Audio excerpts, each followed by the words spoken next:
プラモにやる電飾ってちょっとハードル高いよね。ってことでどうもプラミンです。突然ですが、皆さんはプラモデルに電飾ってやったことありますか？僕はね、プラモデルの電飾ってちょっとむずいなって思ってて、今まで全然やったことなかったんですけど、今回なんとね、株式会社ビットトレードワン様からめちゃくちゃお手軽で誰でも簡単に電飾できるっていう神アイテムをね、いただいたので、今回はそのアイテムを使用して HG ハイゴックに電飾やっていきたいと思います。それでは早速やっていきましょう。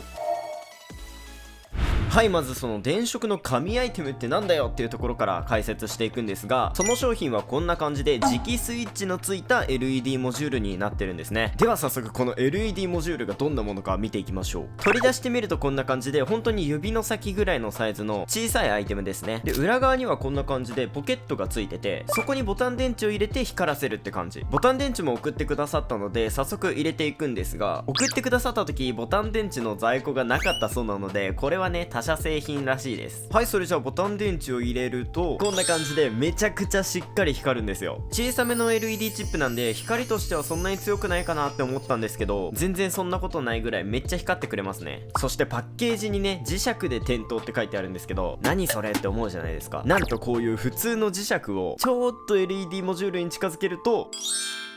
それがスイッチになって光るんですよ。これやばくないですか？で、もう一回近づけると消えて、ついて消えて、ついて消えてってね、磁石がスイッチになるんですよ。そしてプラモデルに仕込むってなるとこんな感じでパーツの裏につけると思うんですけど、1枚壁を挟んでもこの通りね、しっかりついてくれるんですよ。あと担当さんが言うには、ボディナイフとかスイッチまでの距離が遠かったり壁が分厚かったりするときはネオジム磁石とか磁力が強いやつを使った方がいいらしいです。そしてもう1種類このリード線付きのタイプもあるんですが、こちらもリード線がついてる以外の構造は先ほどのものと変わらないですね。ってことでこの LED モジュールを使用して早速ハイゴック製作していきます。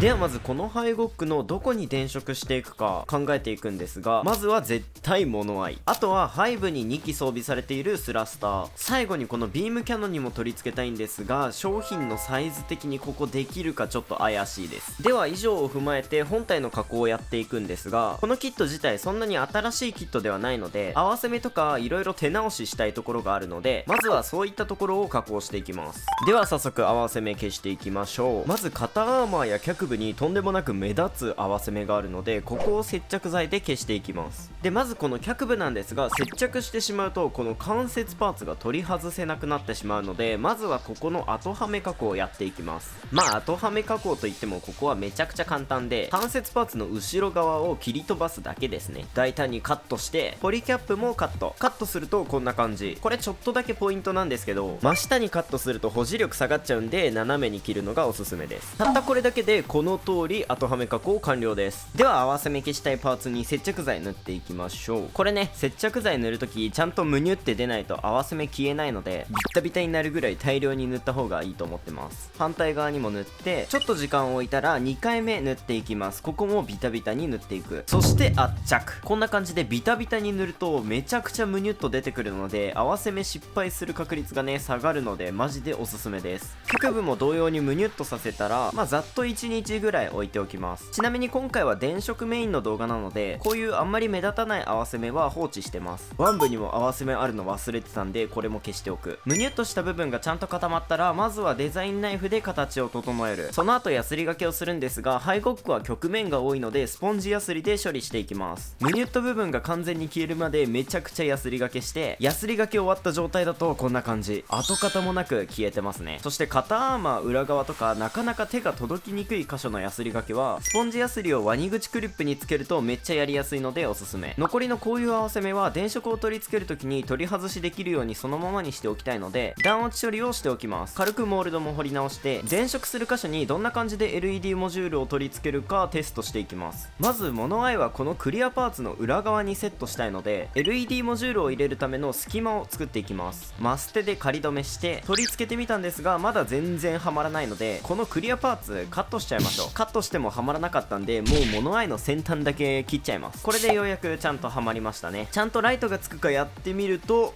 こんな感じでちゃんとライト光ってくれますね。さすがにお手軽すぎるでしょ。なんか個人的に電飾似合うのってジオン系モビルスーツだと思うんですけど、これ僕だけですかね。続いてスラスターの電飾考えていきましょう。ただ提供いただいた LED モジュールが各アイテム1色ずつだったので、2機のスラスターに対してリード線ありなしの両方の白を使って電飾していきます。リード線なしの方はスラスターの裏側に直でくっつけたいなって思うので、スラスター接続箇所に穴を開けて、どうせ見えなくなっちゃうから雑なんですけど、こんな感じ。続いてスラスター本体にも穴を開けていく。ここも簡単にピンバイスで穴を開けるだけ。はい、穴を開けるとこんな感じ。そしてスラスターを戻して裏に LED モジュールを取り付けるとどうでしょうか。めちゃくちゃかっこいいんじゃないでしょうか。ここもちゃんと上から磁石をつけるとオンオフ切り替えられますね。続いてリード線タイプの方は胴体中央グレーのパーツの中が空洞になってるので、こんな感じで中に本体を取り付けてリード線だけ出してスラスターまで届けるって感じにしました。こっちも点灯 OK。 ちなみにここのリード線は横から出すとパーツに挟まって断線しそうなので、ちゃんと穴を開けて線を逃がしてます。あとワン部のここはモジュール入る場所なかったんで却下しました。あとは表面処理してパーツ洗浄したら塗装に移っていきましょう。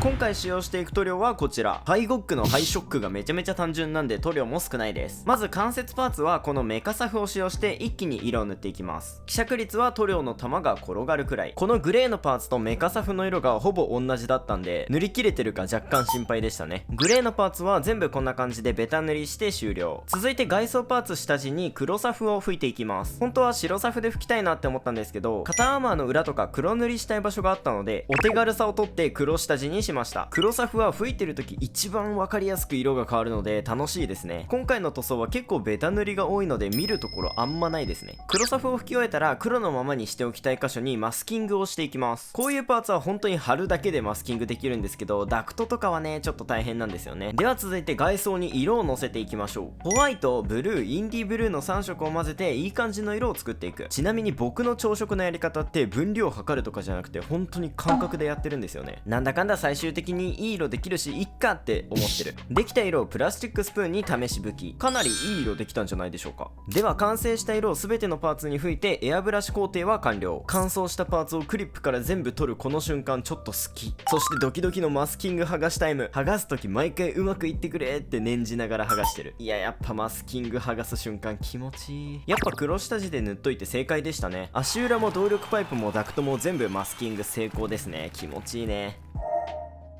では続いて筆塗りで部分塗装をやっていきましょう。まずはシャインレッドを使用してこういったワンポイントで入ってるレッドの部分をしっかり塗り分けていきます。筆塗りしてこういったはみ出た箇所はみんな大好きマジックリンの出番です。マジックリンを綿棒につけてささっと拭き取るだけではみ出た塗料が消えるんですね。マジックリンは水性塗料を拭き取れる。これテストに出るので覚えて帰ってください。次はこちらのグレーの塗料でハイゴックの外装のいろんなところにあるこの縦のディテール、ここにグレーを乗せて情報量を上げてみたいと思います。水性塗料での色分けは後でマジックリンで拭き取ればなんとかなるので、割と大雑把に塗った方がうまくいきやすいと思ってます。続いて墨入れ。モールドの彫り直しをしたので綺麗に墨入れできてるんじゃないでしょうか。こういった小さいダクトの色分けもついでにやっていきます。リベットモールドにもしっかりと墨入れをしていきます。続いてエナメル溶剤で拭き取り。綿棒に溶剤を染み込ませてはみ出たところをこすると綺麗に拭き取れます。まあ綿棒についてるものが違うだけでマジックリンとやることは一緒ですね。プラモデルってモールドの彫り直しとかそういう細かいところが完成度に関係してくるのがいいですよね。小さい努力が結果で見えるっていうのはすごくいいですよね。続いてみんな大好きデカール貼りやっていきましょう。今回は電飾メインなのでデカールはちょっと控えめでやっていきます。使いたいデカールを切り出して切り出したデカールを水でしゃぶしゃぶ。そしてデカール貼り最強の友ミスターマークセッターを貼りたい箇所に乗せてデカールを乗せたら綿棒で水分を拭き取って貼り付け完了。肩に余白が多かったので階級や機体番号を載せたかったんですけど、水転写式デカールでそういうものを持ってなかったので RG ザクのリアリスティックデカールを使用します。確かこれはタイのマークだったはず。間違ってたらコメントで教えてください。貼り付けるとこんな感じ。結構いいんじゃないでしょうか。機体番号はなんとなく数字とアルファベットにしたかったんですけど、これじゃあ 2V ですね。では最後で本日一番の目玉の工程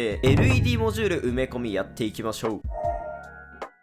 ではいよいよ LED モジュール埋め込みやっていくんですが、ここで新アイテム登場させます。それがこちらのひっつき虫。これも担当さんが教えてくださったんですけど、これを使うとモジュールの接着と遮光が同時にできるのでおすすめらしいです。中はこんな感じのブロック状に小分けされてて、こういう粘土みたいな固形接着剤、これを LED モジュールの裏に貼り付けて、取り付けたい箇所にくっつけていきます。足りない場合はひっつき虫を追加して LED モジュールを完全に覆う形で接着するといい感じにくっつきますね。しっかりくっつけるとブンブン振っても落ちないので安心ですね。ではいざ点灯テスト。よいしょ。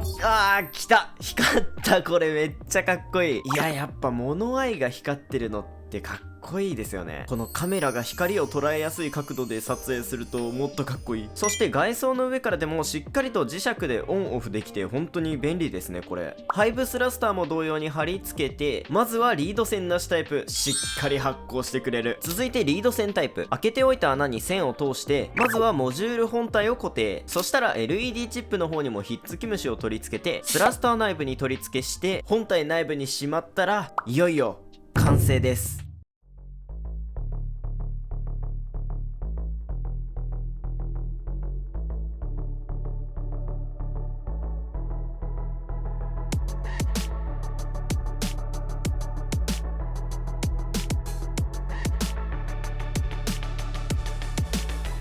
はい、ということで HG ハイゴック電飾仕様完成しました。いや、めちゃくちゃかっこよく仕上げられたんじゃないでしょうか。やっぱりこう普段なかなかやらないことをやるのは楽しいですね。そして今回使用したこの LED モジュールなんですが、電飾やったことないよっていう方だったり、一箇所だけ軽く電飾したいんだよなっていう時にめちゃくちゃ最適だなって思いました。その理由として一番大きいのはお手軽さですね。本当に簡単。電飾したい箇所にただ LED モジュールを埋め込むだけっていうね、もう本当に簡単ですね。これなら電飾やったことないよっていう人もね、本当に始めやすいと思います。今回作成したのはハイゴックで結構 LED モジュールを埋める場所があったのですごい簡単だったんですけど、もっとこうしっかり人型のガンプラでも胴体内部に埋め込んだり、バックパックに埋め込んでそこからリード線を伸ばしたりしたら結構簡単に電飾できると思いますね。そしてこちらの LED モジュールなんですが、購入ページを概要欄に貼ってまして、購入の際に決済画面でクーポンコードプラミンですを入力すると 10% オフで購入できるようにしてくれてるらしいので、ぜひね皆さんこの超お手軽な LED モジュールを使って一緒に電飾ライフ楽しんじゃいましょう。購入ページは概要欄からワンクリックで飛べるようになってるので、ぜひぜひチェックしてみてください。いやー、それにしてもね珍しく電飾なんかやって楽しかったですね。っていうかいただいた LED モジュールの中で使ってないやつの方が多いんだけど、他の動画とかで使ってもいいんですかね。視聴者の皆さん、もし他の動画でも LED モジュール出てきたらそういうことだって思っといてください。ということでこの作品、この商品少しでもいいなと思ったら高評価、チャンネル登録していただけると嬉しいです。それではまた次回の動画でお会いしましょう。皆さん楽しい電飾ライフを過ごしていきましょう。プラミンでした。